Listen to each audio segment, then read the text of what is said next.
Well, good afternoon and welcome to the afternoon session of our Built Environment Conference for the day. Hopefully some of you managed to join us this morning for our event on health, safety and well-being, where we heard all about things like the activities around construction products, some stuff around building competence and some post-Grenfell bits and pieces. If you did, fantastic. If not, welcome to this afternoon session where we'll be focusing a fair bit on the Information Management Initiative and the UK BIM framework. My name is Dan Rossiter. I'm one of the sector leads here at BSI, and I typically focus around the digital side of the built environment. I'm very pleased to have our speakers and the discussion we're going to have a little later on. But before I get to the detail and introduce who we've got, I'll just go through a quick bit of housekeeping for us today. So, as usual, if you've attended one of these BSI sessions, we are doing it as a listen-only webinar that's being recorded. That means you won't be able to turn your cameras on or mic yourself, but don't worry, you will be able to engage with us today. And you can do so through the Q&A function on the side of your screen. So hopefully you'll be able to see a box where you can write in your questions to be answered, and we'll use that for a varying different bits and pieces today. If you look for that Q&A button on the side panel, you'll be able to post any sort of question. If it's a technical query, for example, you lose the audio, you can't see the slides, something like that, someone in the team in the back end will look at your question and do their best to help with you as we go through the session for this afternoon. If you have technical queries about the presentations, and please feel free to submit as many of those as you like. We will deal with all of them at the end of the session, as we'll be running kind of an interactive Q&A session between all the speakers, and we'll get to as many questions as we can during that end session. At the same time, make sure that you look at the feedback surveys we put at the end. By completing the feedback survey, that's how you get the link to the webinar. So if you wanted to show it to someone else afterwards on an on-demand point of view or revisit some of the bits and pieces, you'll be able to do so by simply completing that feedback survey. And in the same sort of way, if you need some sort of certificate or evidence for your CPD logged hours, you'll get that through the same mechanism as well.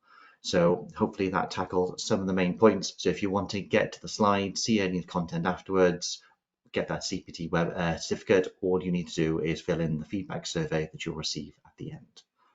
And I think from a housekeeping point of view, I won't kind of dwell on this any longer, so I'll just give a quick little overview of today's session. So right now it's me. I'm taking you through the welcome and introductions, so that won't take us too much longer.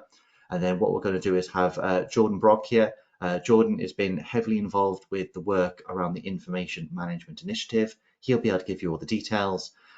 Anyone who attended the NEMA virtual conference probably would have heard quite a lot about it at that point, and we're really grateful for Jordan to come in to speak about it this afternoon so we can hear effectively what's been happening with it and what's going on.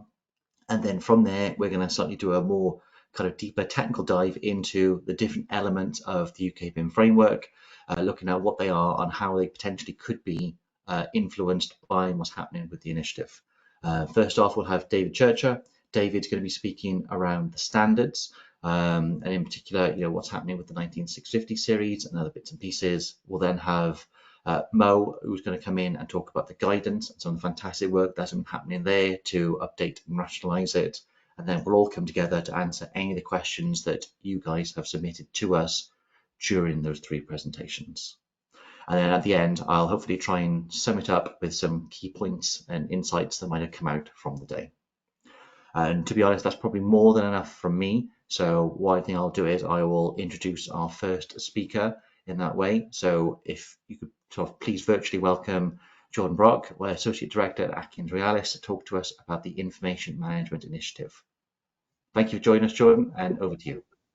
Brilliant. Thank you very much for that, Dan, and very welcome introduction indeed. So yeah, for those that, my name is Jordan Brock. I'm Associate Director at Atkins Realis, and with my other hat on, I've been supporting the Construction Leadership Council's Next Generation Strategic Priority, where the Information Management Initiative has been a huge focus for us for much of 2024 and actually prior to that as well.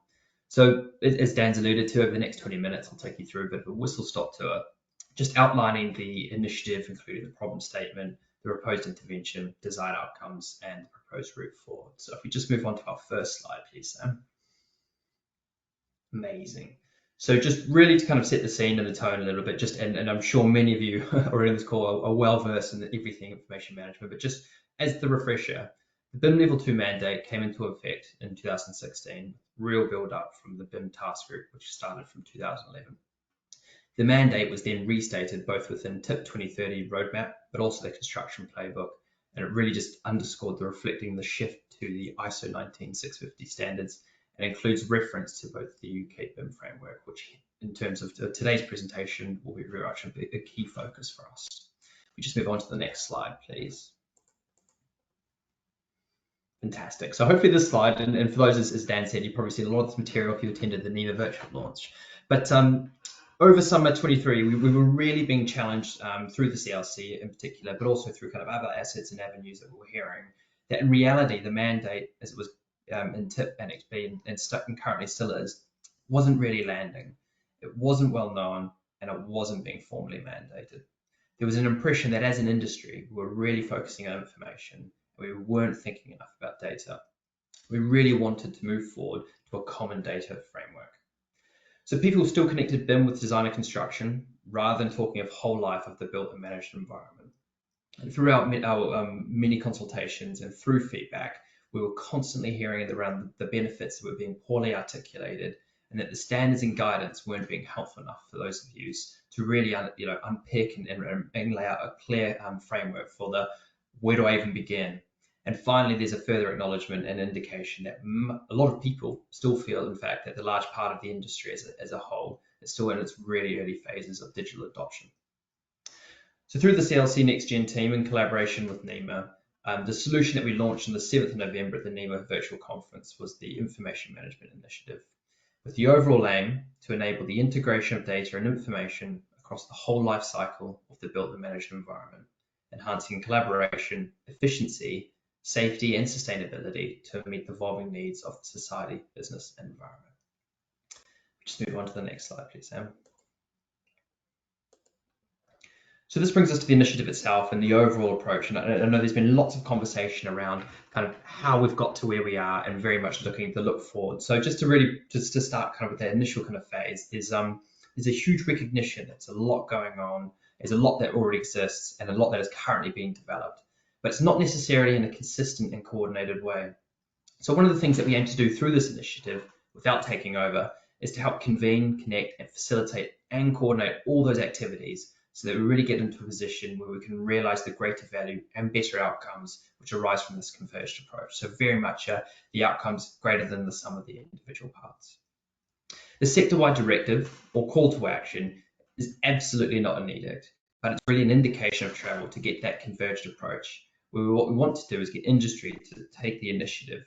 This is an industry-led initiative, really by industry. We want to absolutely build the momentum and lead the way to support a government approach further down the line. And this government approach will be enacted through procurement, regulation, and legislation. The intention of this overall approach is that it will be supported through an evolving ecosystem of standards, guidance, tools, case studies, lessons learned, and training, which will arise from activities across the sector. So really docking back into recognizing that we're not starting from zero here, we're much through that journey already. And as necessary, the initiative can also provide that focus and that momentum as well. Just move to the next slide, please, Sam. So at the moment, the framework caters for those parties which are spoken to directly by the ISO 19650. And I should say this is jumping down straight into the framework, and we will bring it back up as well in terms of the respective layers and phases.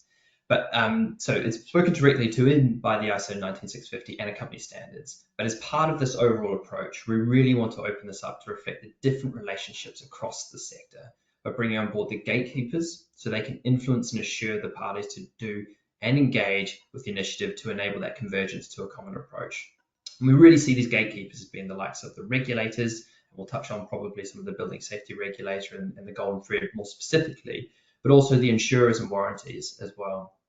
We also want to bring on board the supporters, so those that produce the information to support others. So recognition through the manufacturers, the academia, and also the publishers as well. So really just paying homage to the different players across the sector and really playing into that whole life of the built and managed environment as well. Just move on to the next slide, please.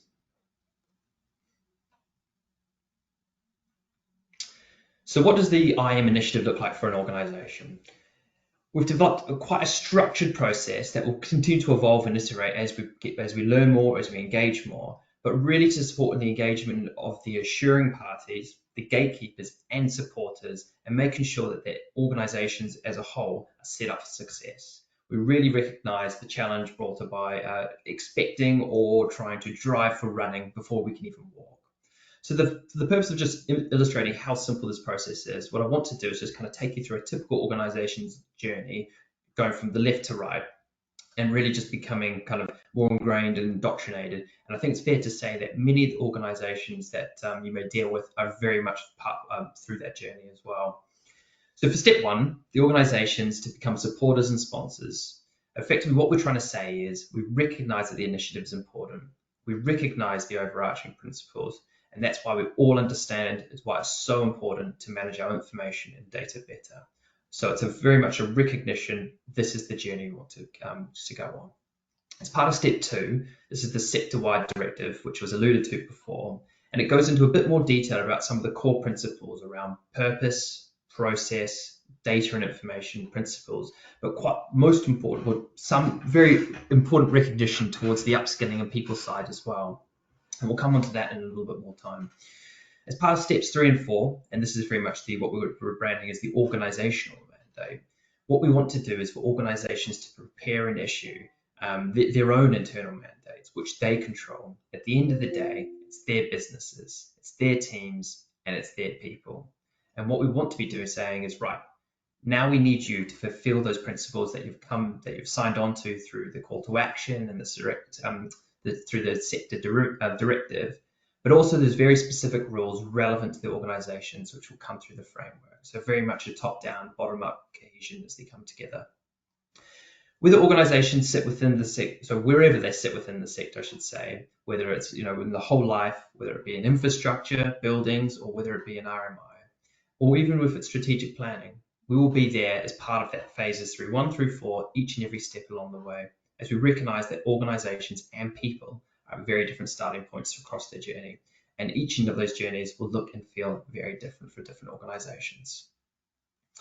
Just move to the next slide, please. So to explore the how a bit more, and I know there'll be further conversation as part of this series this afternoon to talk about this, I was keen just to touch on a kind of bit of around the current state and the ambition around the transformational to get ourselves to the future state with a focus on the framework.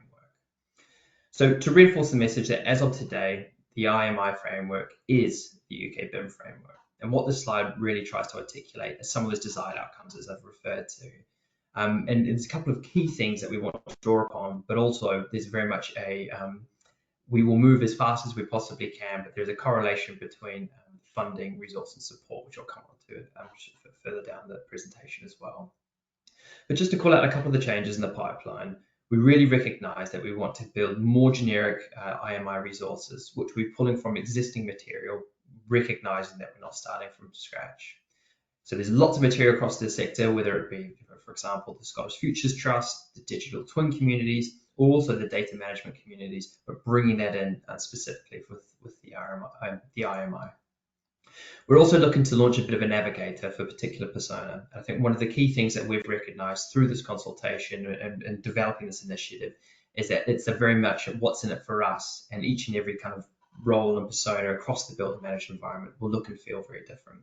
So referring to before around the different relationships across the sector and the different players, if you will, for example, the financial insurance communities, it's a tool to enable them to find out how it's relevant to them and why they should require their organizations to be following it. Our changes will also aim to include the addition of all tools available and relevant to the different communities across the built and managed environment. So the future state is what we need to make sure the initiative is fitting into, effectively the development and demands towards the digital transformation of our sector. It is responding to the demands of society, businesses, and the environment, but also having an eye for the innovation and what is happening as we move forward through the digital transformation, from digital twins all the way through to AI. Just move to the next slide, please, Sam. So this slide just provides you with a really quick overview of some of the proposed governance structure and how it's going to work, once we've developed the initiative and as we start to move forward through to implementation. The key interaction, if you will be between the industry supporters and sponsors, NEMA, BSI, and the steering group. The key role of the steering group will be ensuring that we're convening, connecting, and coordinating across the sector. And we will have a management group, which will be run by the NEMA, pulling in the other resource, helping and supporting organisations to move forward. So this really articulates that kind of interaction between NEMA supporting these organisations as you sign up and effectively navigate and progress through your own journey.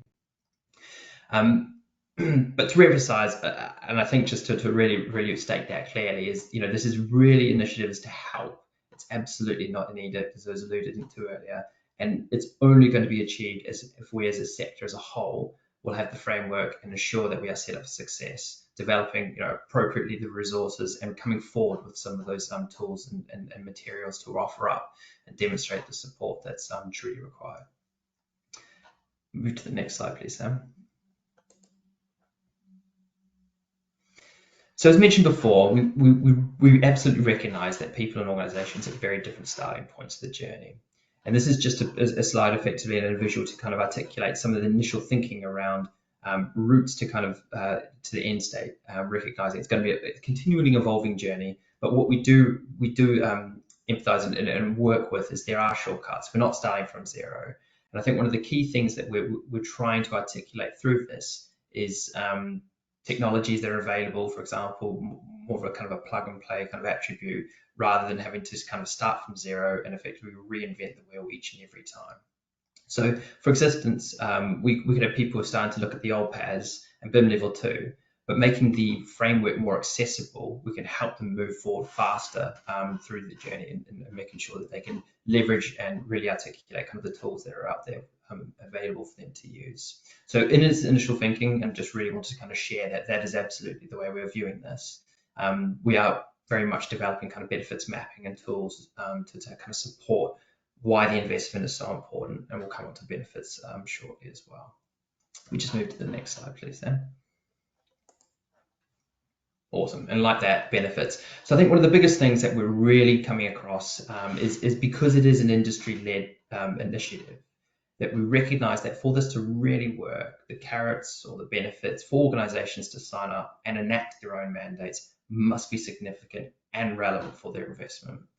This clear articulation of the benefits was clearly identified as a key challenge for us as we're going through not only our consultation, but time and time again. So having really clear target benefits tailored to the different groups across the industry will really help us develop and bring in kind of the organizations and the different parties to sign up. So the targeted benefits, as alluded to, are really for the specific groups. And I think one of the key things is to make sure it feels relevant so that what's in it for me is easily understood. It's to build the motivation. We want to increase the levels of engagement. But I think one of the key things also is to enable us to provide clear guardrails to fulfill their obligations, but realize that their target outcomes do sometimes form part of a wider puzzle as well. So whether it's a focus on improved safety or productivity, clear articulation, and providing organizations their respective hooks, it's going to be a critical success factor. And I think as we move through with the like of the Golden Thread and Building Safety Act and through the Building Safety Regulator, implementing that will give us some really neat case studies to show how that will work, and really hope that when organizations have successfully navigated that we can leverage and learn from some of those successes as we move forward as well. We move to the next slide, please, Sam. So what happens next? I think one of the big things is we've obviously launched with the initiative and then very much putting the call to arms out, and the next slide will talk to that quite a bit more. But looking forward, we've set ourselves a 2030 target that as a minimum, the built and managed environment sector transitions to a common way to specify, deliver, store and maintain data and information required for optimal whole life management and the use of its assets. So we've got a lot of activity to do, and we've identified 5 key work streams, and with each of those key work streams there's lots of different tasks. But as I alluded to earlier, the pace of delivery will be proportionate to the level of sponsorship and support. We're currently mapping out the key dependencies to make sure that we've really identified what the high impact and return on investment or value adding task will be, to make sure that we kind of have landed the biggest splashes possible and keep the momentum and make sure that the momentum kind of continues to build. So as alluded to, we can only move as fast as the resources and funding that comes in. I think one of the key things for us is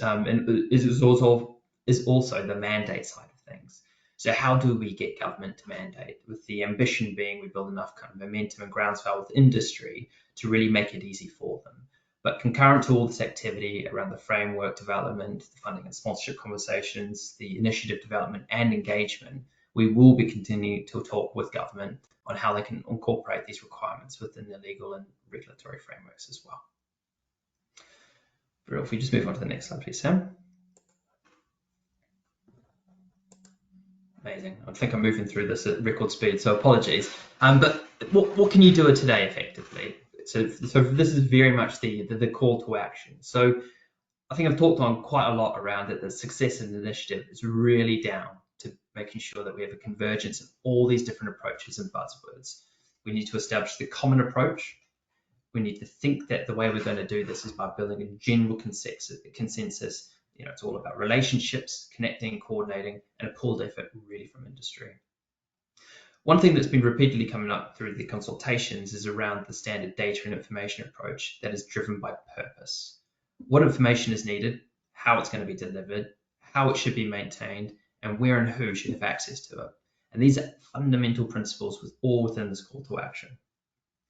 There have been repeated messages for proactive activity, and categorically not, absolutely not a talking shop. We need to look at practical outputs, and the big call is to simplify, simplify, simplify. We've heard that message, and through this initiative, we're really striving to deliver on that. There needs to be a bit of a balance between helping organisations, but also holding them to account. This needs to be done in an appropriate and proportionate way. Through the governance we're adopting, we're hoping to start to articulate that kind of message. I think there needs to be an absolute recognition of where different organisations are in their journey and where they should be and where they've committed to going. So we need to be measuring, we need to be monitoring, and we need to demonstrate progress and why, and we also need to share the lessons that have been learned along this journey. So I think one of the key things for us is this absolutely has to be a two-way conversation. So as you come on board and you support the initiative, we want to know what the experience is like, what's holding you back, and why you haven't been able to make progress today. So what's in it for me, the what am I supposed to do, I think are the two kind of fundamental questions that we need to be thinking of. And we would urge you to respond to the call to action to support and acknowledge the need for this initiative. So you can see here there's the step one principles, just to go through these in a little more detail. For all participants, appropriately and proportionately to the best of your ability, you're either enabling or you're supporting organisations to move forward with digitally transforming the whole of the built and managed environment, a better through-life management of its data and information. To acknowledge the outcomes we want to achieve through embracing this initiative, and then those basic principles of moving to understand why it's important to know the purpose of the data and its information, what data and information is needed, where to store the data and information, how the data and information is shared and used, who has access to the data and information, and lastly, how the data and information is maintained. So really basic principles, which I hope you feel as an organisation you can get your leaders and C-suite to sign up to. So we invite you now to kind of respond to the call to action, and the link is on the webpage on NEBA website. And no doubt we can share that as part of the communications as well. But you'll be able to find more information on the initiative, how you can get involved, and where you will find the forms to either be supporters. And we really hope and urge you, if you can become a supporter or even a sponsor, that'd be fantastic in ensuring that we are really set up for success and we can continue to deliver in a more timely way and actually also be a lot more ambitious in what we're able to achieve. We already have quite a large and growing pool of founding sponsors and supporters. So if I can just move on to my last slide, if that's all right, Sam, and just do a bit of a call out. So I think it's just also fair to say that this slide was absolutely taken at a point in time nearly a month ago, and this list is absolutely grown. So just to put the sponsors on board and just really kind of give them a massive thanks to making sure, to ensuring that we've got to where we are today is very much because of them. And we want to continue to see that success as we move forward. So I really hope that you consider coming on board either as a sponsor or supporter, because quite frankly, we all need your engagement to make sure that momentum continues going forward and really ensures that we are set up for success as an industry moving forward. So thank you very much for listening. I know I've probably got through that a little bit quicker than anticipated. So if it's right, I'll hand back to Dan. No, that's perfect, Jordan. Thank you. And I think you've taken exactly 20 minutes. So don't you worry. It was me being quick on my housekeeping. So thank you very much for that. And hopefully what we'll see in the chat shortly will be a link to the website for some of the NEMA stuff around the Information Management Initiative so that people can fulfill that ask from Jordan about the becoming a sponsor or a supporter. In the meantime, while that appears in the chat, I would like to introduce everyone to our next speaker. If you don't know who David is, I don't think you've spent enough time in these circles. But for the sake of it, please welcome David Churcher, who has been a long time advocate of these standards, heavily involved in their development, a massive supporter for the UK BIM framework, amongst all the hard work he does for his own work as part of Hitherwood Consulting. So there's many other bows I'm sure to your cap, David, but for now, I think over to you to talk about how everything Jordan talked about relates to our standards. Okay, lovely. Thank you very much, Dan, and good afternoon, everybody. So this afternoon, in my session, I'm going to be focusing on a few headline topics. I mean, 20 minutes is not a great deal of time to go into lots of detail, but what I want to do is to explain how the standards that we currently have within the UK BIM framework will be fitting into the new Information Management Initiative and its framework, and then to give everybody a review of the standards that we currently have in the framework and where we're going with the development of standards over the next few years. So hopefully that will then lead in nicely to our next presentation after that regarding guidance. But if you could please move on to the next slide, Sam, and then I'll start on that first topic of where we are now in relation to the UK BIM framework. And as Jordan alluded to, the framework sort of superseded what we had previous to 2018-19, which was the BIM Level 2 initiative that I'm sure a number of people will still be fondly remembering. But since we started publishing the international standards in the 19650 series, then we rebadged in the UK that sort of framework of standards and called it the UK BIM framework. But the framework itself expanded beyond just standards, and it also includes guidance and other resources that Mo will be talking about. And the link to get to all of this, I'm sure everyone is familiar with, is at ukbimframework.org. So over time, that will no doubt transition to be pointing or reflecting the Information Management Initiative framework. But the existing standards that we've got are still going to have a key role in supporting the IMI framework, as you can see from the graphic on the right, which is the sort of top-down directive, mandate, and then the framework and resources supporting individual application by the practicing organisations who are engaging in applying the Information Management Initiative. So the standards and the guidance are still there to explain how each of the different actors in the built environment sector needs to be engaging and the activities they need to be fulfilling in order to support information management on their own projects in relation to their own assets and to support their own clients and customers. The fact that we are moving from the UK BIM framework to the Information Management Initiative actually makes no difference to the standards that we are using and the standards that are quoted. So that's a really important thing to grab hold of. Jordan was explaining about quite a lot of things that are evolving and changing in this transition. But one thing that you can probably stick to is the fact that the standards are the standards then are the standards now, and of course they will be adapting and changing under their own sort of power, but that's nothing to do with the transition from the UK BIM framework to the IMI.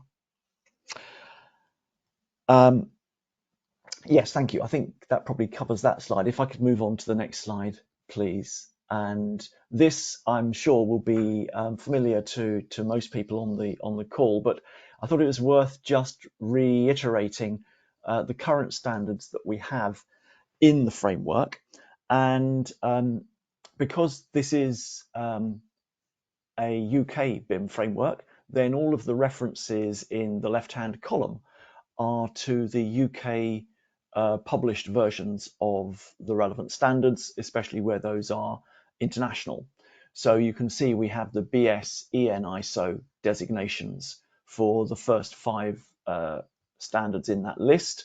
But just quickly to run down what they are and what they do, then you can see that 19650 Part 1, which was published back in the end of 2018, it defines the concepts and principles for information management. So it's not necessarily a standard that you would be able to sort of prove your conformity against because it's full of recommendations, but it gives you the guidelines and the sort of direction of travel to explain what what information management according to the standard means and what it involves.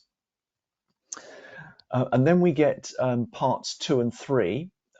So part 2 was published in 2018, and for the UK there was a national annex which was included with that when it was published, and that national annex was updated in February 2021. So it's important obviously to recognize that because it's not something that you would see on the apart from on the front cover of the standard. Once you're inside the standard, it doesn't give a huge amount of clue as to whether you're looking at the February 21 edition or the 2018 edition. But the purpose of the Part 2 standard is to set out the requirements, and these are the activities that have to be completed to implement information management on a project called the delivery phase of an asset in ISO language. Part 3 is an accompanying standard which was published in 2020, and that does a parallel task of setting out the have-to activities for information management during asset operation. So this is, if like, the longest part of the life cycle, but for those of us who grew up in project-related activities, it's still the one that doesn't get quite as much attention as it ought to. Moving on to 19650 Part 4, which was published in 2022. And again, this is a standard that has a UK national annex. This is a fairly recent addition to the 19650 family, and it sets out the requirements, so the things that have to be done to exchange information between the various parties and to assess the quality of those information exchanges. So what criteria need to be applied in order to test whether information containers are acceptable in terms of the information management process. So that goes into a lot of detail about the nature of those criteria. The last of the international standards is 19650 Part 5, published in 2020, and this is the security mindedness document, so giving requirements and have-to activities, mainly geared to the appointing party, the client or the asset owner, because they're the organization that can really control security matters in relation to their assets and on their projects, for the things that need to be done to control security in a collaborative environment when information is being shared amongst many different parties. And the last 2 items in the list are the remaining UK specific standards. So these do not currently have an international equivalent, The first of them is PAS 1192 Part 6, first published in 2018, and that is about the use of health and safety information in the context of the information management process that was defined in the earlier PAS documents, but a very important topic that has got a necessary requirement for information management for the industry to be aware of. And the last document on the list is perhaps the least known of the UK BIM framework standards, although I'd love for anyone to prove me wrong on that, is BS 8536. This is a standard that's been through several iterations, but this most recent edition was published in 2022. And this is a standard that is squarely aimed at the facilities management community, but also helpful to the asset management community as well, as those who are involved in the operation, maintenance and management of buildings and assets. And it's there to help those individuals be part of the project briefing process, and also to help them formulate their information requirements in a much more detailed way than was possible in the 19650 Part 3 standard, which covers the same sort of part of the life cycle. So that was probably a quick rundown of the standards that we currently have. And can I have the next slide? Thank you. So thinking about those standards, and before I move on to say what's coming next in the development of some of these standards, I think it's also worth just reflecting on how these standards come about and some of the constraints that exist in the way that they are developed. Because not everybody realizes quite how long it takes to develop a new standard. Certainly if you're in the international arena, then 3 years is typical and actually pretty much a minimum if you're starting with a brand new document. And sometimes it takes that long to develop a national standard, but certainly the duration is measured in years rather than months, which is traveling, if you like, a lot more slowly than many of the activities that we're used to in the built environment sector.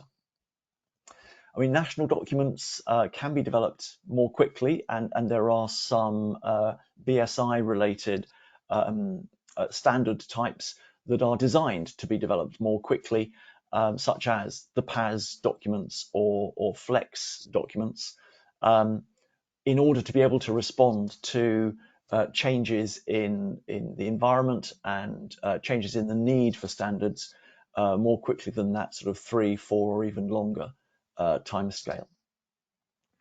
So that's a bit about the timing, but the other constraint that really does come into play when you are in standards development work is the fact that standards are based on reaching consensus amongst the relevant parties, whoever they are. So nationally, that might be different stakeholders, different organizations and institutions who have an interest in the topic.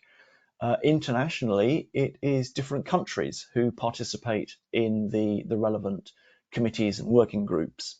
And the committee that is responsible for the development of the ISO 19650 standards is a working group within a subcommittee of an ISO technical committee. Sounds quite a long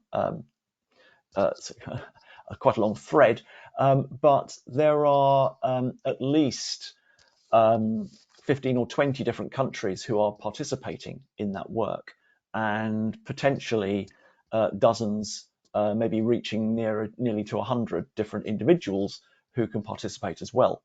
So reaching consensus amongst all of those countries is one of the reasons why the development process can take so long.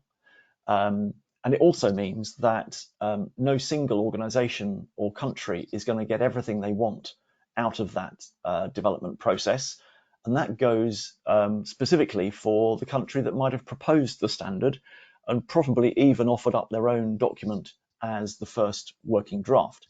Now, that is the route that happened when we were developing all of the UK PAS 1192 and BS 1192 documents into ISO 19650 documents. We put forward our existing document as a draft, but then of course we started the discussions with the other countries, and the compromises needed to be made in order to get that consensus. So this is a real part of the standards development work, and it's important not to underestimate how much time and effort is required to get a desirable result. Once standards are published, then they are automatically reviewed every 5 years to check that they are still relevant and appropriate. And from those reviews, a standard might be confirmed because everything's okay, nothing needs to be changed, or there might be a desire to review and revise the standard and produce another edition, or there might even be a decision to withdraw the standard if the world has moved on and the need for that particular document has in effect been overtaken by other events. So standards themselves do take time to develop, and of course that is happening all the time. So if I can move on to the next slide, please, I'll talk you through what is currently going on in the standards world relating to the UK BIM framework. So on the left, I've got the existing standards as we currently have them, and on the right, I've got the transition pipeline that is taking place over the next couple of years. You can see dates there in red. Please don't take those as gospel. They are my best estimates at the moment. And certainly there's a possibility that some of the 2026 ones could be, if things take longer than we're anticipating, they could well slide into the following year. But just to give you a brief rundown of what's going on. So we have at the moment a project underway which is revising 3 of the ISO 19650 standards all at once. So that, given what I've just been saying about consensus and the numbers of organizations and countries involved, that is clearly quite a substantial amount of effort that's going in there. 19650 Part 1, which is the concepts and principles, is being updated, it's being improved to incorporate the learning that we've had since 2018. So lots of other work has also been going on in this space around other standards, not just at ISO, but also in the European standards community.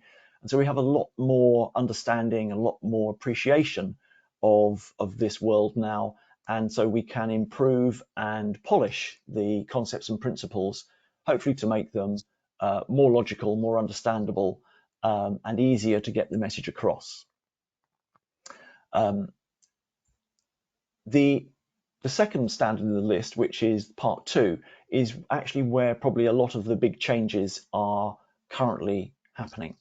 Because what we have agreed to do is to wrap together the existing 19650 Parts 2 and 3, which presented the information management process for the project end of the life cycle and then the operational part of the life cycle, into a single information management process with a single set of activities and requirements that are designed to cover the whole life cycle in one go and be applied at any point during that life cycle by anyone who is in charge of a project or in charge of an asset.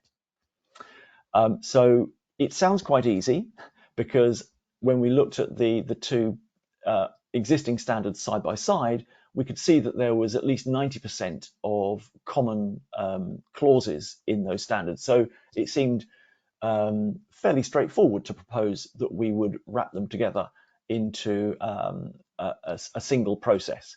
But of course, the devil is going to be in the detail.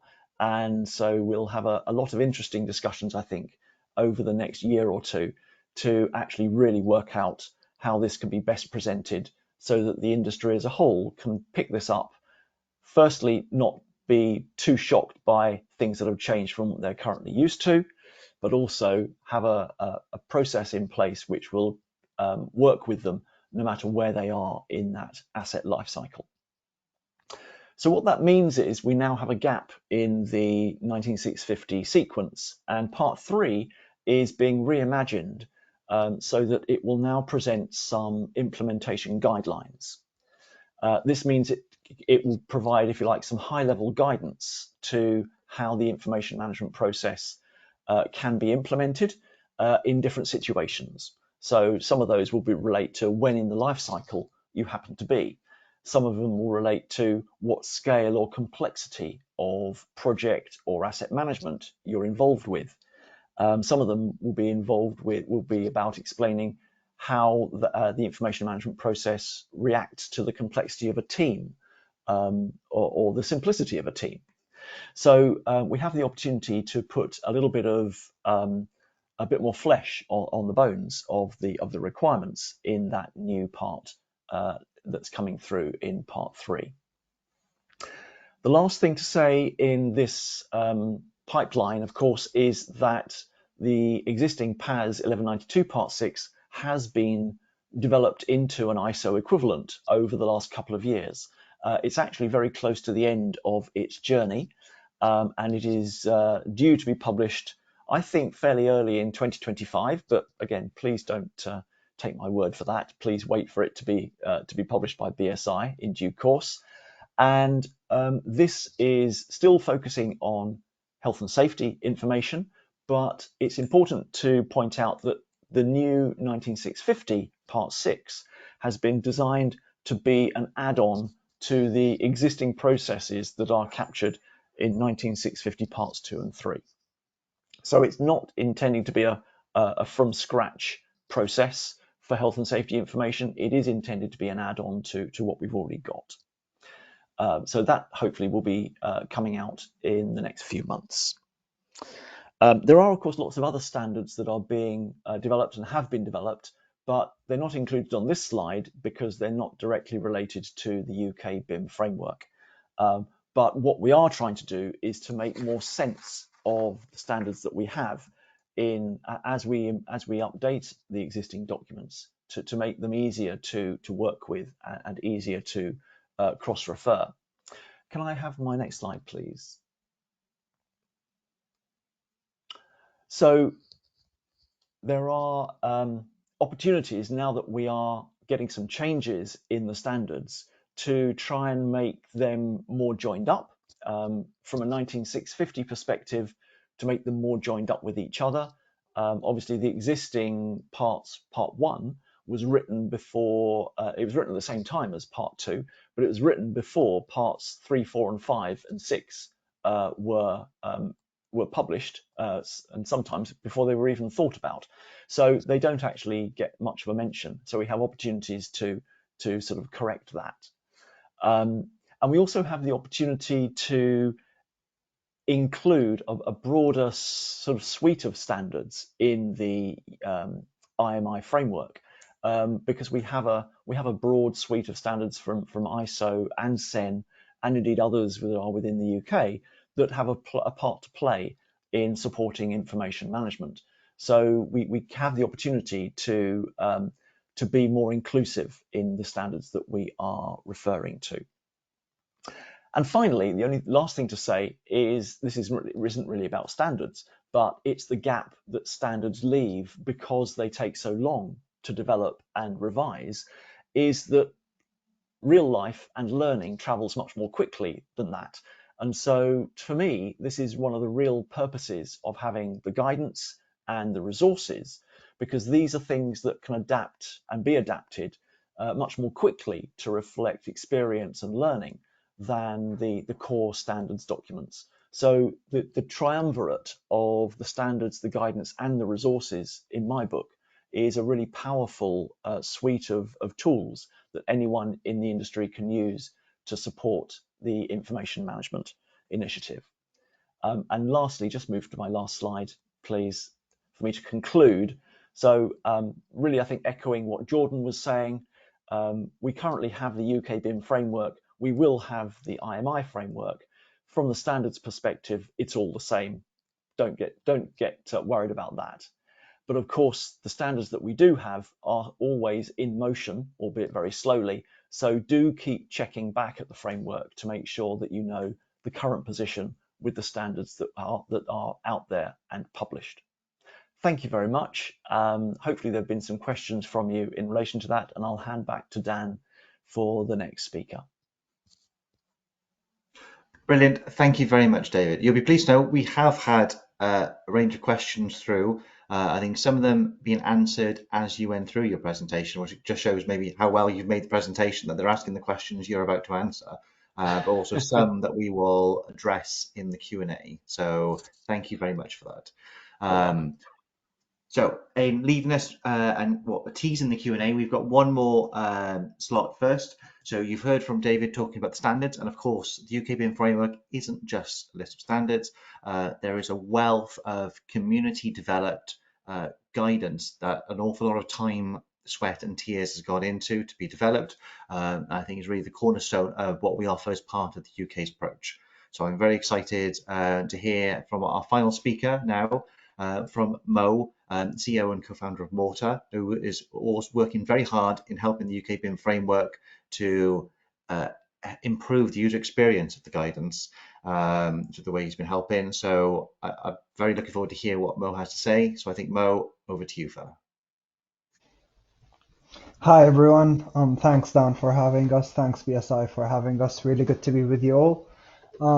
My name is Mo. I'm one of the co-founders of a company called Morta, and generally speaking, we're focused on supporting organizations and automating tracking, plan versus actual, and then moving out of Word and Excel into dynamic resources that are web-based and that are accessible. And today I'm going to be talking to you mainly about the work that we've been doing with NEMA and with the UK BIM framework in order to make the resources more dynamic and more accessible. And you'll be hearing a lot more about that in the presentation, and I'll later be following that up with a demo. Before that, I'm just going to set the scene. Obviously, we've just heard from Jordan and we've heard from David around the work and the information management initiative and what that entails. I'm just going to recap some of that to just contextualize what the guidance is trying to achieve, and then we're going to go from there. Really, ultimately, the logic in all of this is we have all types of information. We have geometry, we have data, and we have documentation, effectively, that's produced in many different mediums and many different modes. And fundamentally, we all know information is required. It has to be specified, it has to be procured, it has to be produced, it has to be checked, it has to be exchanged, and I think most importantly, it has to be used.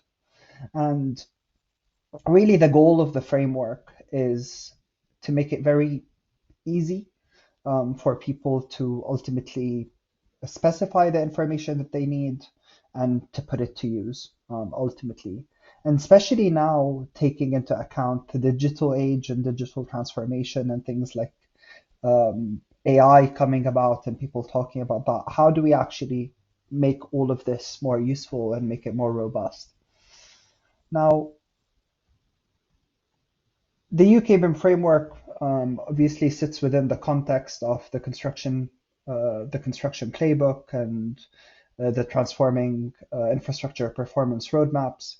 Really, all of them point to the need for managing information effectively and for defining purposes when it comes to managing this information and putting it to use ultimately in order to inform decision making and in order to support project delivery, project and asset delivery. Now, well, also right now, obviously, the Building Safety Act is becoming a bigger and bigger topic. And really the goal, you'll be hearing about things like the golden thread, but ultimately all of it means that we need to have intact information that's accurate, that's up to date, and that's readily available. And we think the UK BIM framework and the Information Management Initiative more broadly are key to supporting in all of the things that the Building Safety Act is pointing towards. Now, we've heard a lot about standards and the role that they have within the UK BIM framework. But one of the key things that the UK BIM framework and the Information Management Initiative point to, as we heard from Jordan as well earlier, is guidance and resources. And in many ways, they're how-tos that help you answer the questions that you need. Now, what is the guidance? The guidance effectively aims to give you the guidance, the how-to, and the information that you need to put this all into practice and to make it work for you. Obviously, this we've just heard from David, like standards take a while to develop, but also there is consensus that has to be achieved across like a broad range of people and countries and organizations. And really the guidance is a level below that allows us to really get into the detail of how the standard is going to be put into practice and how it can be leveraged within your teams and within your organizations. So it really aims to be detailed, it aims to be practical, it aims to be accurate, and by accurate, what I mean, it's developed by people who are doing this on the ground and who deeply understand the standards. And it aims to be accessible. We want it to be as easy as possible for you to get the answers to the questions that you have. But then finally, it's community driven. It's not one person that's writing this. There are many, many people who are involved in writing the guidance. And one of the reasons why I personally got like excited about contributing to the guidance, generally speaking, and the work that's being done there, is the fact that I think it's one of the best examples of people taking their time and inputting into material that's just useful for the whole industry and that answers a lot of the questions that we all have, so that we're not reinventing the wheel from project to project and organization to organization. There's a reference that we can all point to when it comes to information management that has the right answers to the questions that we have. Now, the scope of the standard, the scope of the guidance really effectively mirrors a lot of what you'd have in the standards, but it also goes into a few other things. So generally speaking, we have the case for information management and why information management itself is important. We have the key concepts behind information management, and we discuss things like the delivery phase, the operational phase, and information exchange and how that works. And then there are various topics that we go into. So things like the information management function and resources, open data, building smart and COBie, and where all of that fits in, facilitating the common data environment and the workflows around the common data environment, developing information requirements. Obviously, that's one of the most important topics, and especially when we start like thinking of things like level of information need, there are a lot of answers for how one could go about specifying information within that section. It's probably one of the ones I've read the most.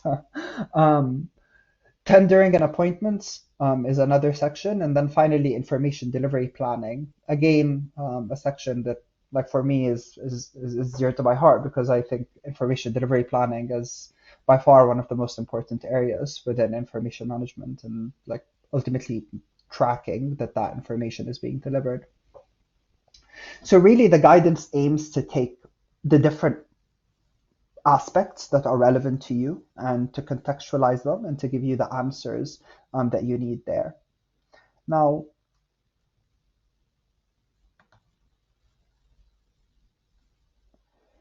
I think it's important to note and to think of impact. So obviously, a lot of what we're saying when it comes to information management is it needs to have purpose, it needs to have, we need to have data, and we need to measure the impact of what we're doing. And in many ways, we're trying to do the same thing with the UK BIM framework guidance. Now, around 6 months ago, the guidance transitioned onto Morta, and since then we've been able to capture a lot more high-level data around how the guidance is being used and what specific sections of the guidance are important and are relevant to people. I think one of the things that's most exciting is over the last 6 months, the guidance has had just over 110,000 views of the different sections within the guidance. So that gives you a good idea of the fact that people are actually opening this up, people are getting answers to their questions, and so on and so forth. Another KPI that I think, or key performance indicator that I think is like interesting to keep track of, is searches and the questions that people ask. I'll be demonstrating what that looks like in a bit, but there have been 2,311 questions that have been asked through the new features that have been released. And we're keeping track of the number of contributors. And I'm sure I speak for everyone when we're looking for contributions. If you think you have an answer to a question that should be answered within the industry, there's always room for more and more people to contribute, and that can then go through the appropriate like editing process to ensure that the answers align with the standards and with the best practice. But there have been 52 contributors to the standard to the guidance to date. What we can also see is some of the top questions and what types of documents people are viewing. So there's obviously there are the overviews, but then the second part of the guidance, which is the delivery phase, comes second, concepts is third, and so on and so forth.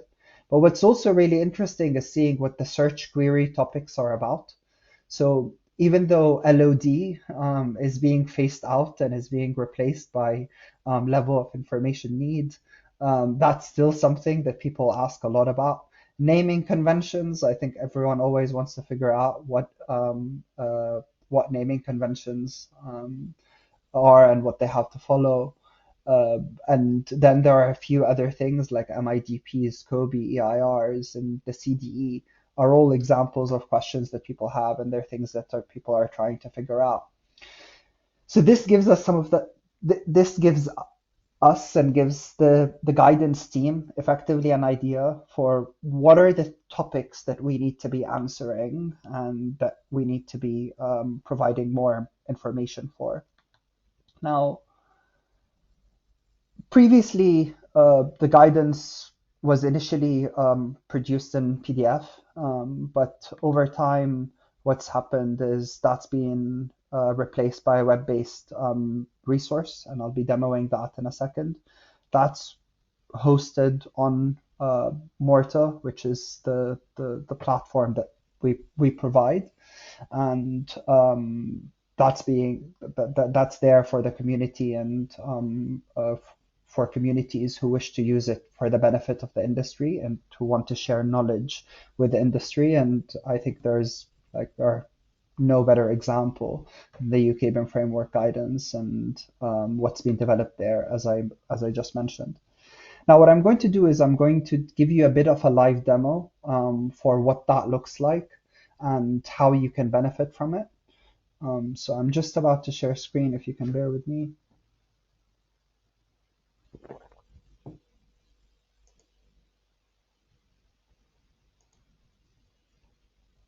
Amazing. Let me know if you can see my screen. Yeah, I think my screen is up now. Okay, amazing.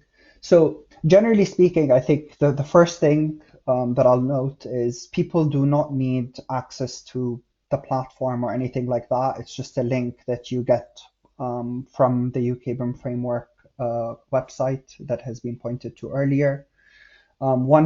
Once you click on guidance, you arrive on this link here, and you don't need to be signed in. So you can see I'm not signed in here. It's just something that anyone can access, regardless whether they're a user on the platform, for example, or not. You can see it looks very much like a web page. In many ways, what the team is doing here is it's practicing what it preaches, which is it's like digitizing its resources. And you can see here we have a home page. Within the home page, we have that same diagram that we were looking at earlier with the different sections of the guidance that's dynamic. This was initially developed by Bob Jackson, and it has very much stayed.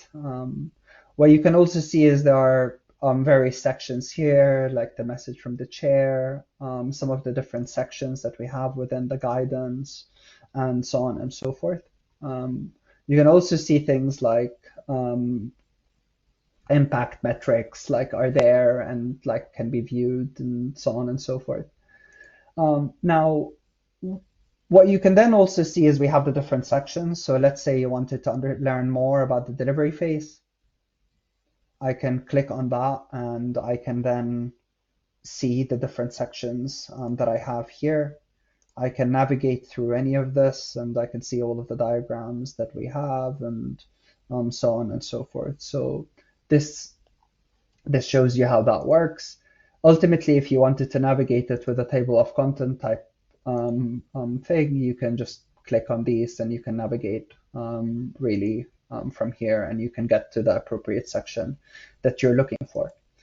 Now, what I'm not going to go into all of it because you can do that in your own time. But I wanted to touch on very quickly are some of the things that I think are most interesting from my end that I found very, very useful. So developing information requirements, again, a very, very big topic. There are a lot of misconceptions about in the industry. I think the guidance lays that out brilliantly and provides you all of the information that you would need in order to develop it, to develop your own requirements. When it comes to information delivery planning and CDEs, again, there's a lot of really, really good content here that's worth taking a look at and worth going through. But what we also have is the guidance is moving more towards providing you with more resources that are quite actionable and that really help you answer questions that you may have. So this was actually initially developed by Dan, and has contributions from many people that are involved. But you can see these are some of the key resources that I have to develop as a person who's developing my resources in a company. So I can take something like a BIM execution plan, for example. I can open that up. I can see some of the key things that a BIM execution plan has to adhere to, and I have a checklist that I can use. I can take these into another system or into Excel and like so on and so forth and use it there, or I can use it. I can take a look at it here and use that to inform what I'm doing. Another one that I think is also quite interesting is the information management assignment matrix. So understanding roles and responsibilities is always important. So the information management assignment matrix, again, helps you understand the different responsibilities. So let's say you're an appointed party. You want to understand what are your responsibilities as an appointed party. You can filter on that, and you can see which clauses you have to follow and you have to define internal responsibilities for. But one of the other really exciting things, as we mentioned, like a big part of this is we want to make this as accessible as possible. So we're in moving it to a database was one thing, but then now we're starting to build more and more on top of that. So there are two things that I'm just going to point to. There is one which is a work in progress, which is a resource navigator that is currently being developed. So this is in Power BI reading directly from the platform, but what I can do is I can define my responsibility. I'm an appointed party. I then get the resource that I have to develop, and I get links to specific sections within the guidance that will be relevant to me in order to answer these questions. But then the second thing that's been added is we have an Ask Murta AI feature that reads data from the guidance. Now, some of you may have explored ChatGPT, for example. The problem with ChatGPT is it's been trained on a lot of material that's out there that frankly is incorrect and that will often conflict with the current best practice. So the idea here is this is very much only answering questions based on the context that's within the guidance. So what I actually did is there were a few questions that were provided. There was a good number of questions that were provided in advance of this session that were submitted to the team. So I've just taken some of them and I'm just going to ask the AI some of these questions. The first is, you're considering whether you want to get into information management or you want to convince various stakeholders that information management is important. You can ask a question here and go, how do I convince our teams that information management is important? And what it's doing is based on the information that it's available, it gives you answers. So here it's saying you can emphasize the following key points based on the context provided: improve coordination and communication, better quality information production, timely information delivery, mitigated rework and unnecessary waste, effectively informed decision making, more accurate audit trails, innovation and automation at scale, and so on and so forth. And then there are various documents that it points to that gives you where this information is coming from within the guidance, or where this answer is coming from the guidance. Another one that someone may ask is like, what is an MIDP, for example? So again, I can just run this as a question and I'll get an answer to that. And this says that it's a compilation of the task information delivery teams. It has to define the information delivery, what the information delivery team expects to deliver, taking into account predecessors, dependencies, specific responsibilities, and sign-off durations. If I'm an appointed party and I want to understand what my role is, and I can ask that type of question. So what are my roles? As an appointed party, my primary role is to deliver and produce the information that the lead appointed party has requested. There was a question in relation to the relationship between a CAFM and COBie. So I can go, how does my CAFM relate to COBie? And I can get an answer to that. So here it's saying COBie, like it defines what COBie is, but then it goes on to say that it completely, like the relationship will slightly depend on the CAFM system specifically. But again, you can get answers to these types of questions. And then the last one, for example, is how does the information management relate to the golden thread? I can get an answer to that here. And this again will point me to the relevant information, and I can go and I can drill more deeply into that. So I hope you can see from this that we're really working hard to make this as dynamic and as accessible for you as possible. We want to make it easy for you to get answers to the questions that you have, and we want to make sure that you're getting the right answers from the trusted resources, like from a trusted source, such as like the team here, because every piece of guidance goes through a rigorous editing process, which then ensures that you're actually getting correct information. Now, I've just gone over the demo. I'm just going to go over, I think I'm slightly overrunning, but I'm just going to go over 2 more slides, and that'll be it from me.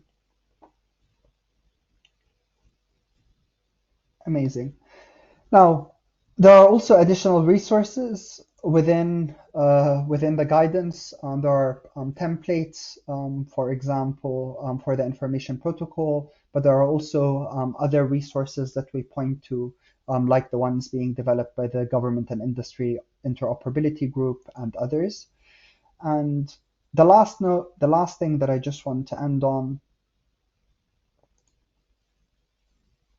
is some of the ideas that we have. You've already seen personalized and dynamic navigation and some of what's happening there. We're aiming to make this even more personalized, and that will align with the various personas that are being identified by the Information Management Initiative, because we want to speak ultimately like the end user's language. So I should be able to understand as a client or as an asset owner which of these have to be relevant for me without even needing to know whether I'm an appointing party, for example. The second that we're looking at is we know some companies are using things like ChatGPT or like Microsoft Copilot internally. So is there a way for us to connect this to what's going on internally so that when your teams internally are asking questions, they're getting answers from a trusted source, and then that means you have less effectively to do in that regard and re-explaining what already exists. We're also looking at building. There are already exemplars for things like information requirements and information deliverables, but we're looking at developing more potentially databases that can then be used by the industry so that people don't have to continuously reinvent what's already out there. And we're looking at more tools to help you really get it done and have the exemplars that you need in order to implement this and put it into practice. So I hope you found this useful. Please do check out the guidance. If you've checked it, I speak to people sometimes who will have looked at it, for example, 2 years ago, and they will have seen that it was at a certain point. This is a resource that's continuously being developed to answer your questions. That's only being doubled like down on, and really the goal now is to just make the really useful information in there as accessible as possible for you so that you can put it into practice. So the last thing that I'll end on is we really want your help in shaping its content and getting feedback. So if you have any questions, if you have any feedback, please do reach out to Sarah, David, or Anne. If you have anything on like making it more dynamic or making it more accessible, please do feel free to reach out to me as well. And yeah, thank you very much for listening, and thank you to BSI for having me.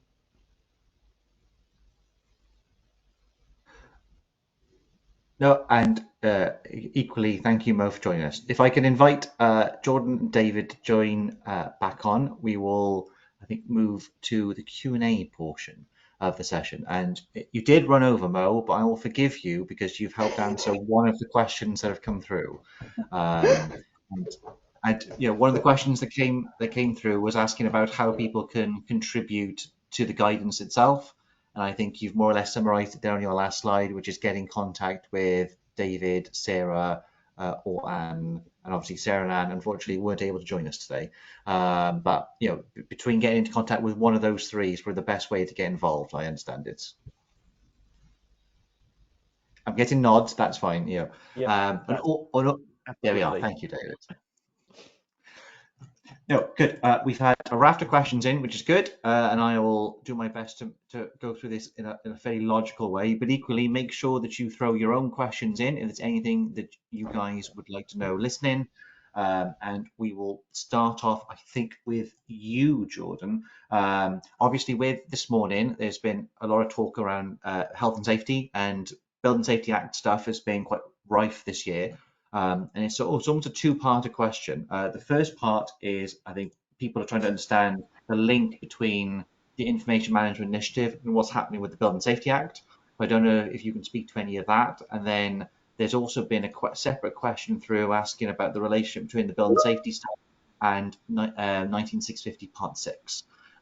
Which I think between David and I, we might be able to talk to more generally. So don't worry, Jordan, you don't have to answer that one. But if you wouldn't mind telling us about how maybe some of it links more generally to building safety, that would be great. Yeah, absolutely. No, thanks for that, Dan. Yeah, part two, definitely we'll leave it to the experts in the room. But so I think for us, the Building Safety Act, obviously through the commencement of the Building Safety Regulator, and for high-rise buildings in particular, it does present actually the initiative a really unique opportunity to have almost like a pilot in a sense where the golden thread is now a legal requirement. Clients cannot shy away from it. They absolutely have to adhere, and they can't delegate either.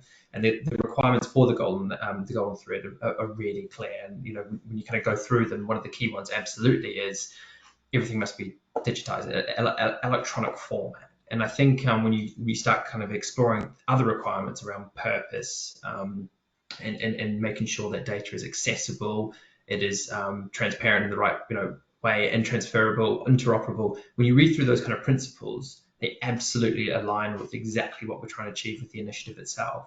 And I think, alluding to what I was saying before as a unique opportunity, I think actually it provides us a pilot in a sense for saying, government, if we are to mandate some of the principles and rules that we're trying to define as per the initiative, these are kind of some of the desired outcomes that may come through. So through the golden thread being implemented for high-rise buildings, hopefully we can start getting some real life case studies and actually organizations come forward with the ways that they are tackling the golden thread and really kind of making sure it's, from cradle to grave in a sense, and the consistency. So I think it's the way that we've kind of framed a lot of this. There's a lot of cohesion between the two in terms of the principles and what we're trying to achieve from an outcomes perspective. But we recognize that the golden thread through the Building Safety Act and the regulator is focused on a smaller part of industry. And I think to assure that we can kind of achieve the desired outcomes from the initiative, obviously its whole life, it's built and managed environment. But I think the way we've absolutely set this up is working from a small chunks at a time. We're never going to be able to crack this out otherwise. And I think fundamentally this presents, as I say, the unique opportunity to really showcase some of those case studies and those outcomes actually being realized. The fact that we're pointing to the IAM framework means that the principles as kind of outlined by Mo and David from 19650 are effectively all in line anyway. So it's a matter of just kind of bringing it out, and actually the golden thread presents that opportunity, as I say, to really make sure that we can, from a legal perspective anyway, show government that actually carrots and stick, and this is kind of the outcomes and the possible kind of benefits that can be realized as a result. No, thank you, Jordan. I guess it's also fair to say we've been thinking a lot about building safety as it's developed, and there have been stakeholder members like Dr. Bola Abisogan and others who've been very strong on the building safety element of this and making sure it connects up. So I think it's hopefully tied itself well. So thank you for that. So I think onto the more technical bit, David, in terms of 19650 Part 6. Any inclination you can maybe give us of how much, if at all, will it touch on some of the stuff that's coming out of the Building Safety Act? Okay, so there's not going to be what I'd call a direct read across from 19650 Part 6 to the Building Safety Act, partly because 19650 Part 6 is now an international document and the Building Safety Act is UK or England and Wales legislation. So there's a difference of sort of context there and localization. But what 19650 Part 6 does do is introduce a well-tried regime, and through it effectively drawn from the old PAS 1192 Part 6, about understanding health and safety originated information, so information that's come out of health and safety risk assessments, that has been adapted through the mitigation measures that have been put in place by the team, that's been discussed and shared and so forth. And Part 6 is developing or is providing a way for that information to be captured as part of the information management process. So for me, it's providing the nearest thing we've got to a use case that would support the implementation of Building Safety Act information requirements through an international set of processes that have been agreed and that tie in with the information management process as a whole. So I think for me, it's just a great opportunity for having the requirements around building safety to actually say, well, actually, this is perfectly addressed by the processes that we've got in 19650, along with lots of other types of information as well. But as far as the Act is concerned, of course, it's got some very specific requirements, all of which can be addressed, I think, by applying the 19650 process. No, thank you, David. And I'll add my small hat as people might intuit from my twang. It's to do with also the ways of the devolved nations are working, and we don't yet have our secondary legislation in Wales. And if you're keeping track of what's happening in Scotland, Scotland is doing it differently as well. So I think it's striking the balance between the fact that it's ultimately it'll be an adopted ISO standard acting as a British standard. It needs to be appropriate and work towards all the home nations in that sort of way. I think you've captured that very well, so thank you. We've got lots more coming in, which is great. Mo, you've been a bit quiet there, so I'll attack you with a question. So 2 bits for you here. One is that we had a pre-submitted question about actually how do we help educate some of our clients, because some people are saying actually the first problem is convincing clients it's the right thing to do. But a fairly recent question we've just come in is someone is asking about any worked examples of using some of the standards and some of the tools and stuff on projects. So I'm wondering, as you've recently helped port the guidance over, I guess one, if you wouldn't mind answering that first one about clients, and two, if you're aware of any good examples that feel a bit more meatier that we could direct people to. Awesome. So first on clients and how to convince them, I think it's by pointing out, like, one of the intention of BIM was always to manage information more effectively. What happened though, at some point, was a lot of the conversation became about geometry.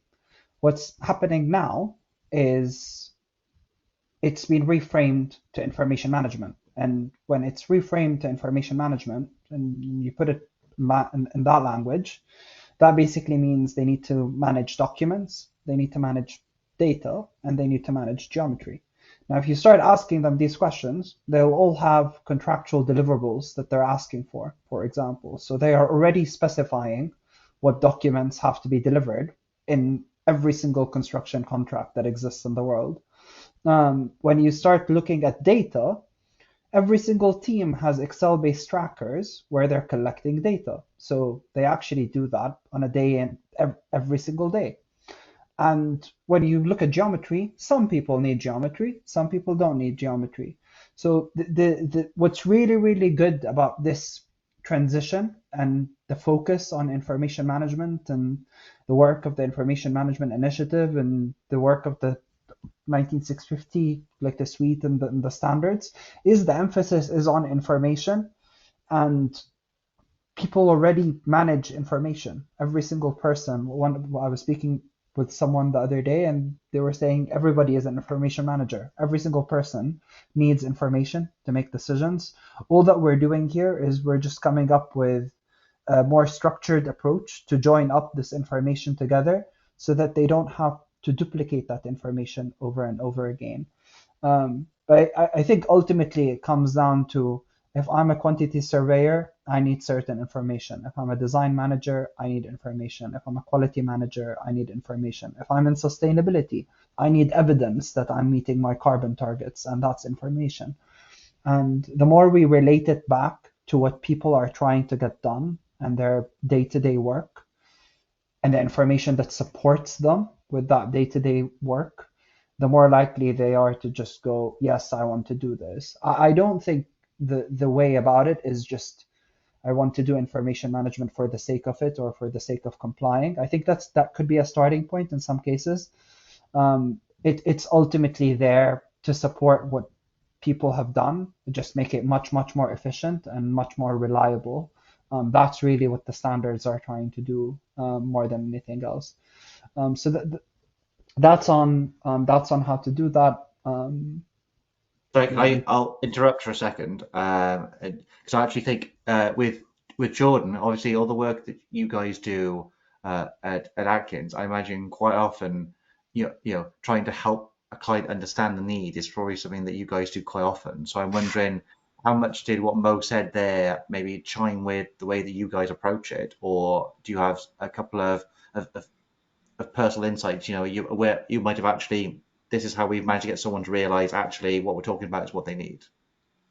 Yeah, I think it's the classic defining a problem statement, or trying to tease out what keeps them up at night, so to speak, and then articulating exactly how data and information management actually makes their life easier. So I think one of the big things for us, and I alluded to in the kind of the presentation, is kind of the hook for particular C-suite and leadership to make sure that there is investment in this space, and recognizing that when we are doing investments looking forward, the business case, this needs to be front and center. And it's just, and I know Dr. Boller's talked about this quite a lot. It's like the upskilling element from, all the way through. So absolutely from CEO all the way down and upskilling looks and feels very different for different roles, but recognizing that this is now a fundamental thing, this is core, and we're not going to get away from it. So with that kind of lens, it's simple, as in make it simple, keep it really, really simple. And I think in terms of my job day in, day out, very much working with clients, it's exactly the same kind of messaging.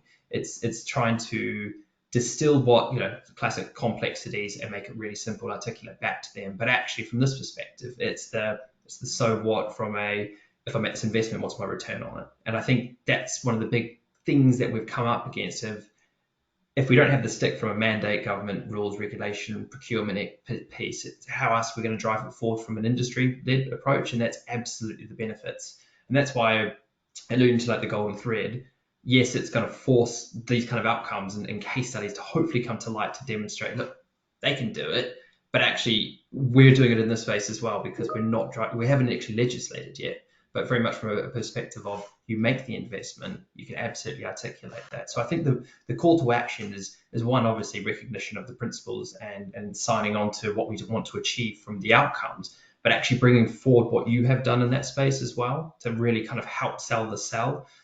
So I think that's a big thing for us, is there's been so much done, whether it's in silos or whether it's across certain parts of industry, big infrastructure schemes, etc. That often we do find we reinvent the wheel, and we don't need to. And we're all on the same journey together. So I think from that kind of lens, from a as you say, kind of like the Atkins Realis lens, it's absolutely trying to keep it really simple, but recognize there's a part to play across, and just really tailoring some of that message. So there's also discussions around just continuing the message. So whether it's thought leadership, but engaging at C-suite as well, and on all the levels, just making sure that they do understand why it's really important and the drivers behind. So that's kind of like where we look at it from that kind of perspective as well. And obviously there is absolutely the technical that sits below and really drives it forward.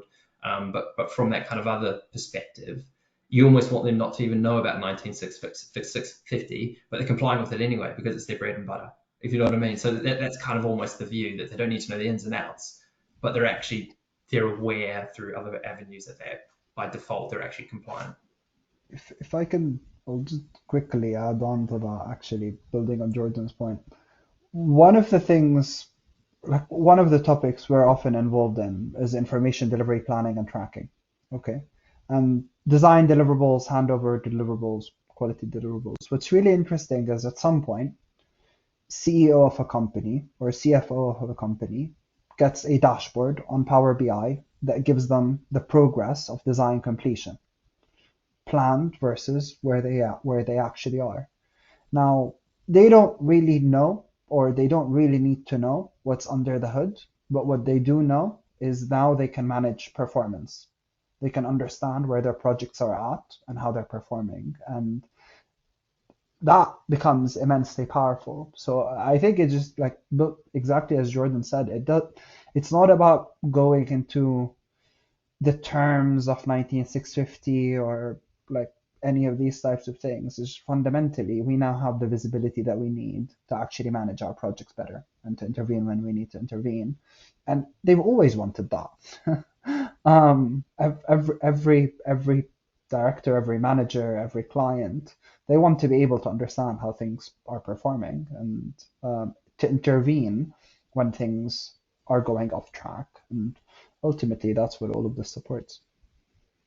No, that's great. Thank you. Thinking about one of the things obviously John mentioned there were case studies, and maybe because David, we've left you a bit quiet there. I remember there was a lot of really good work in the part of the guidance from people like John Ford from Galliford Try is a great example, where we actually pull in real people, bringing in real examples from some of the stuff that they've done. So, and I appreciate the content of the guidance quite well. So, are you able to speak to any real world-ish or things that might have been pulled out of practical experiences that might appear in the guidance? Well, certainly the guidance has drawn on a lot of the practitioners who've been engaged in this development over the years, and John Ford is just one of a number of people who have contributed. He particularly was behind the guide on implementing the CDE, so that is kind of related to the real life best practice approach for CDE establishment, but also the information delivery planning, so information delivery plans, TIDPs and MIDPs. He developed that guidance as well, which again draws on his experience as a contractor over many years. Emma Hooper was involved in the information requirements guidance, and she was behind a number of the examples that are at the back of the guide D, I think it is, which are examples of information requirements. Obviously, the point which most people will see is when they get, or perhaps don't get, an EIR. But there are the pre-steps behind that when a client or an asset owner is working out what its organizational, asset and project information requirements are. And so those examples are trying to sort of follow the story all the way along the breadcrumbs to get the EIRs that might sort of pop out at the end. Again, there's a little bit of a challenge with the guidance that in a number of cases we effectively have to just take a leaf out of someone's book and then use anonymized and hypothetical material. But the way in which it's presented and the arguments which are there to explain how it's arrived at are all based on real experience of putting the ISO processes into practice. The last thing I'd mention is and it's slightly different tack, but people might find this helpful, is on the NEMA website, wearenema.im, you've got the success stories. So if on the website under the resources tab, then there's a couple of pages of success stories from different projects or different asset owners, explaining how they have engaged with information management in perhaps the broadest sense. So not necessarily, you're not necessarily going to see their template for a BIM execution plan or an EIR, but it's much more about how they've been able to use these principles and activities beneficially in their day-to-day business, which I think is where we all want to get to. So yeah. Oh, fab, thank you. I'm just going through my question list to make sure that we can get through everything. An interesting one that's come through, which I'll start with, and someone's willing to volunteer to come through, mostly because it speaks to how rubbish BSI shop is, was that I think that some of the bits were talking about how well, I think, David, you covered some of the core standards that we're talking about, but recognizing there's a raft of other standards. And I think the question says, well, for example, it took me ages to find the ISO on layer naming, which is ISO 13567 part 2, which is quite an important standard if you're working in some of the CAD bits, but actually it's very hard to find. And I'll be the first to admit our shop is terrible and our search engine on the shop is utterly useless. But the question is, how do people help find some of these things? And I'll start with 2 quick answers, and then we'll see if anyone wants to chip in with something else. The first is, being cheeky, I actually went onto the guidance page, typed in layer naming using Mo's fancy AI-enabled search engine, and it told me about ISO 13567 part 2. So actually, it's already doing what it should do. So maybe a very easy answer is to go to the NEMA guidance, type in a subject, and see if a relevant standard comes up. Is one way of doing it. Another, and I'll find the link in the chat in a second for Sam to share, is that there is the list of published standards for our National Committee B555. And the majority of those are quite relevant in this area, and they're well worth looking at. But I think, David, you look like you might have an idea or two of places people may want to go. You're on mute currently. Thank you. Yes, I just realised that. I was going to say, I've kind of lost track of the number of times I've heard people say we must map all of the standards that are in this space so that everyone knows where to go. And I thought, Dan, you'd had a go at this. So maybe it's not public, but if that's the case, then apologies for dropping you in it. But the other thing I was going to suggest or say was, I believe there is a CEN webpage on standards that have been developed through their technical committee. And again, I'd need to double check whether it's publicly accessible, to the world in general. but certainly I know they do have a spreadsheet which lists all of the standards that they're involved in. And because so many of these standards are international, then even if they don't cover everything, they'll certainly point to a large proportion of the relevant standards. So again, it's a good place to start, even if it's not necessarily a guaranteed answer for every question. Thank you. Mo, do you want to jump in? I was to be honest, less on this question. It was more the exemplar question that I had on my mind. But how like I think, to be honest, what you just did is exactly what should happen. But maybe that's something that we should consider adding into the guidance, just a list of the different standards, and they can then access it from there to build on the work that you've been doing. Well, we can do, and we will, if we see any other public links we can share, we will do. I'm not allowed to quite talk about it yet, but there might be some exciting work that might help in development next year through the Bridge AI program. But we'll leave that as it stands before someone tells me off or someone kicks my door down. David. And I was just going to say, while you were doing that, I was Googling for CEN TC442 standards spreadsheet, and what comes up is an overview of the BIM standards developed by CEN TC442. Click on that and you get a download of a spreadsheet. So perhaps we could put that link in the post-conference circulation. Yes, or if you try and stick it in the organisers chat, maybe Sam or David might be able to share the link as well while we're answering some of the other questions. I will do that. We'll see how well the technology works, but it's been going well so far, and some of the links have been coming through. So I hope you guys are enjoying those links. Then this question I've got here, which is currently the final question on my list. So this is probably the last warning, last call even. If someone wants to ask a question before we close at 4, feel free to drop it in. But this question is a bit of insight at the start. Someone who's a long-time BIMer, I think appreciates the transition from BIM to information management. I think they think it makes sense in the way that it's working. I guess the question, I think mainly pointed maybe towards you, David, is around obviously if we are transitioning from BIM to IM, what impact does that have on the scope of things like 19650 and whether they'll get broadened out into wider concepts if it's no longer about BIM, it's about IM. Okay, I think my answer to that would be actually 19650 has always been about IM, and it's just the fact that BIM appears in the title. And BIM appears in the title because it's part of the title of the parent committee, which is part of the way that standards are named.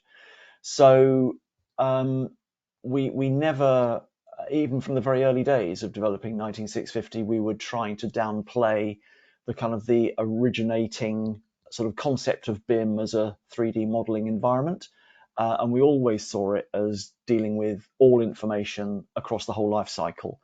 And what we're trying to do in the refresh that we're doing at the moment is to carry on in that direction. So even more discussion around information management as the core sort of concept, and even less mention of BIM as a 3-letter acronym.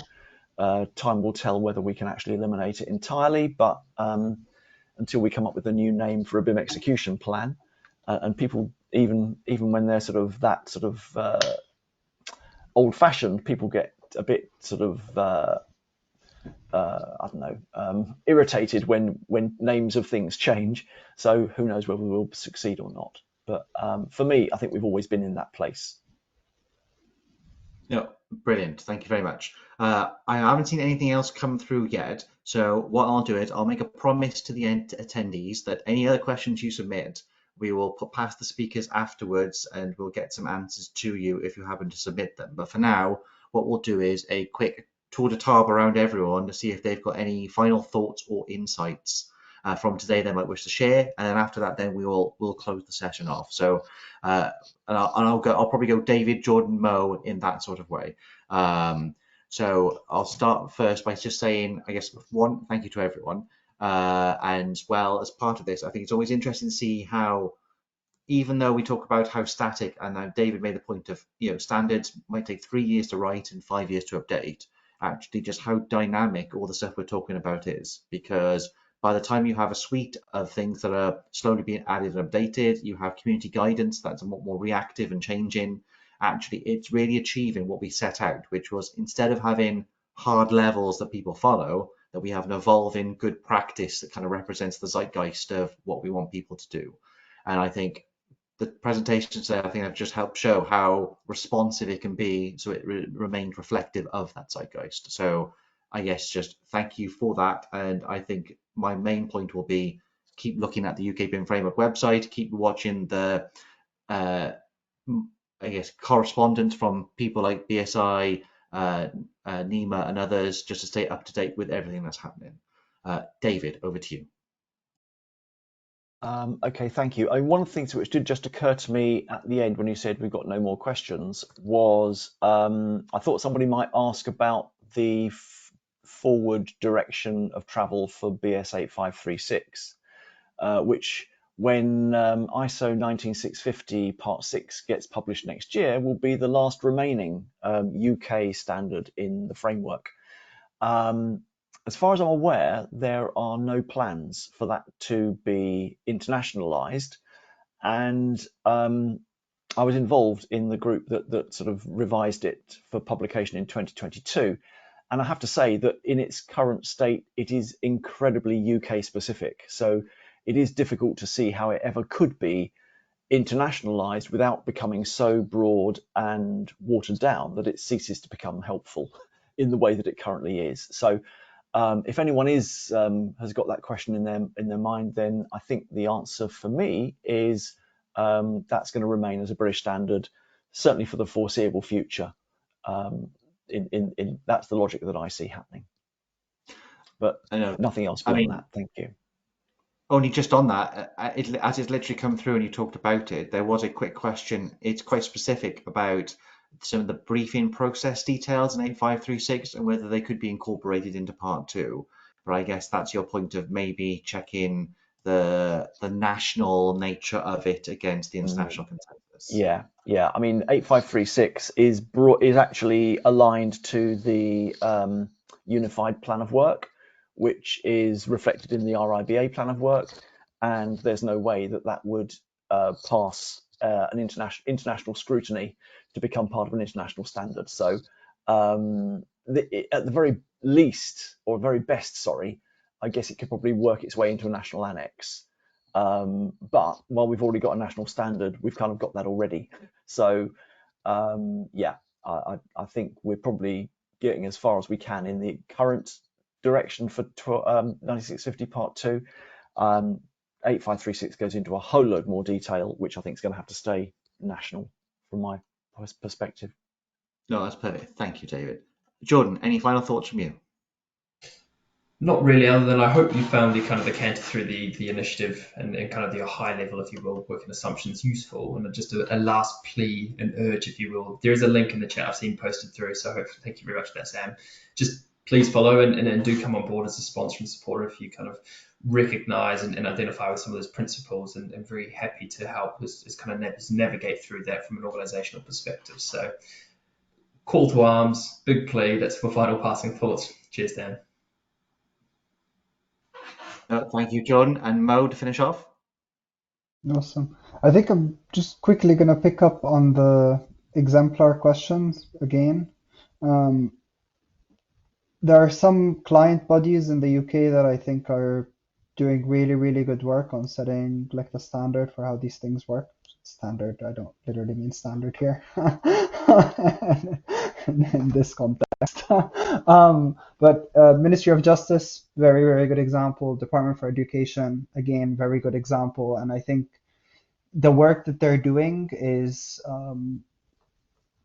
getting the supply chain members, the lead appointed parties, and the appointed parties ultimately to demonstrate what that could look like on these specific projects, which is then impacting all of their other projects as well. So I think like really worth looking at some of the work they're doing there. Scottish Futures Trust is with the SIMP and like Standard Information Management Plan. I think that's also a very, very good example that's worth looking at as just public demonstrators effectively that are available. In terms of my call to arms, so to speak, check the guidance. If you have questions, have a look there, see if it has answers to your questions. If it doesn't have answers to your questions, do contact us and let us know what you'd like answers on. But thanks for having me otherwise. Oh, brilliant. In which case, I'm going to do the world's quickest 60-second, I think, finish and sign off, and then we'll close off. So I just want to give a big thank you to David, Jordan, and Mo for joining us today. I thought those presentations were very informative. Thank you, everyone listening, for the questions, and hopefully we've managed to answer your questions sufficiently.